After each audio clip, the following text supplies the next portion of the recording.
राम राम। जैसा कि मैं पिछले प्रसंग में बता रहा था, किस तरह देवी अहिल्या को उनके पति ऋषि गौतम ने शाप दिया। जब अहिल्या की व्यथा सुनी, कहते अब मेरा शाप तो मिथ्या हो नहीं सकता। लेकिन इस संसार में रघुकुल से कोई व्यक्ति आएगा जो तन मन वचन कर्म से शुद्ध होगा, अगर उसकी चरण धूलि तुम पर पड़ जाएगी तो तुम शाप मुक्त हो जाओगी। ऐसा ही हुआ। तभी ऋषि विश्वामित्र राम जी को उस आश्रम में लेकर आए थे।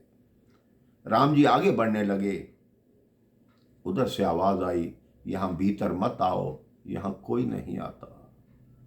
मैं पतिता हूं, तुम मेरे पास आओगे तो ये संसार तुम पर भी उंगली उठाएगा, इसलिए मत आओ।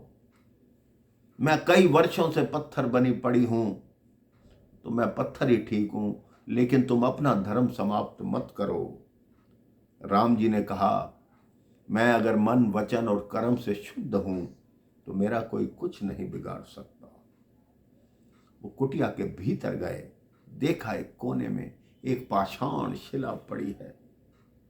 उन्होंने जैसे ही आगे जाने लगे, उनका पैर का स्पर्श उस शिला पे हुआ, वो शिला जागृत होने लगी। मेरे भाई बहन, जैसे ही वो शिला पूर्ण रूप से जागृत हुई, उसमें से देवी अहिल्या ऐसे रूप में नीचे झुकी हुई मिली। और जैसे ही देवी अहिल्या उठी, मेरे भाई बहन, जो निर्जन कुटिया थी वहां फूल आ गए। वो कुटिया पुनः अपने आप बन गई, चारों तरफ शुद्ध वातावरण हो गया, क्योंकि देवी शाप मुक्त हो गई। अहिल्या ने कहा, तुम राम हो? कहते हाँ, मैं तुम्हें प्रणाम करती हूँ। मेरे पति मुझे ऐसे ऐसे कहते हैं। आप कुछ मत बोलिए देवी, ये सब कर्मवश था जो आपके साथ हो गया, लेकिन आप चिंता मत कीजिए। इतने में गौतम ऋषि का आगमन हुआ। गौतम ऋषि ने कहा, राम, ये कार्य तुम ही कर सकते थे। मैं तुम्हारा धन्यवादी हूं जो तुमने मेरी धर्मपत्नी अहिल्या को शाप मुक्त किया। मैं भी पता नहीं क्रोध के वश में आकर इसको शाप दे गया था, लेकिन उसका पश्चाताप मुझे उसके बाद सारा जीवन रहा। अब विश्वामित्र जी कहते हैं, अब चलो राम, अब यह कार्य पूर्ण हुआ, अब हम मिथिला में प्रवेश करते हैं। अब विश्वामित्र जी राम लक्ष्मण को लेकर मिथिला में प्रवेश करते हैं। जो भी नर नारी उनको देखते हैं, उनकी तरफ मोहित हो जाते हैं। कहते हैं कौन है? उनका परिचय पूछा जाता है तो सब कहते हैं देखे हुए लग रहे हैं। तो गुरुदेव बताते हैं ये दशरथ पुत्र राम लक्ष्मण हैं। कहते वही राम लक्ष्मण हैं जिन्होंने ताड़का का वध किया, सुबाहु को मारा और अहिल्या माता का उद्धार किया। ये वही राम हैं। सब ने कहा हाँ। सबके मन में एक ही आशा उत्पन्न हो रही है कि हमारी राजकुमारी सीता का विवाह इस राजकुमार से हो जाए तो हम धन्य हो जाएं।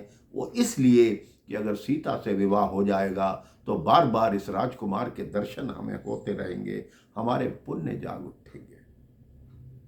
अब वो चल रहे हैं। महाराज जनक को सूचना मिली कि ऋषि विश्वामित्र पधारे हैं, उनके साथ कोई 2 युवक भी हैं।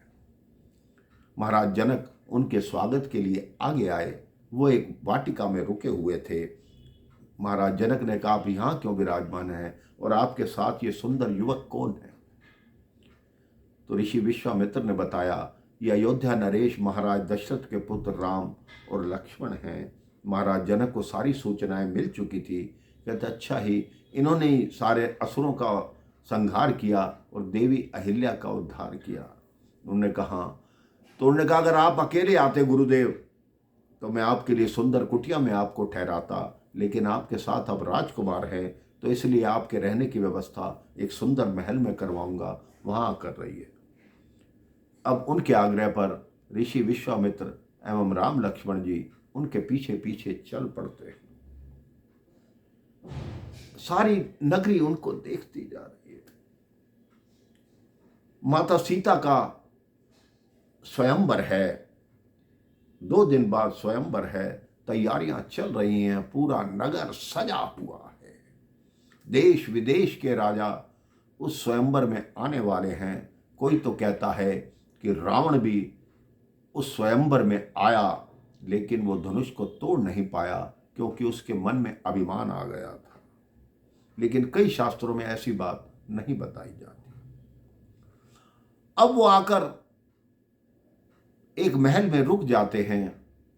उधर माँ सीता की माता सुनैना सीता जी से कहते हैं, जाओ पुत्री, विवाह से पहले गौरी दर्शन कराओ, क्योंकि यहाँ कुंवारी कन्याओं को पहले गौरी दर्शन के लिए जाना होता है। इसके पश्चात क्या हुआ, किस तरह प्रभु श्री नारायण एवं माँ लक्ष्मी का प्रथम भेंट हुई, प्रथम मिलन हुआ, ये मैं आपको अगले प्रसंग में बताऊंगा। राम राम, जय श्री राम।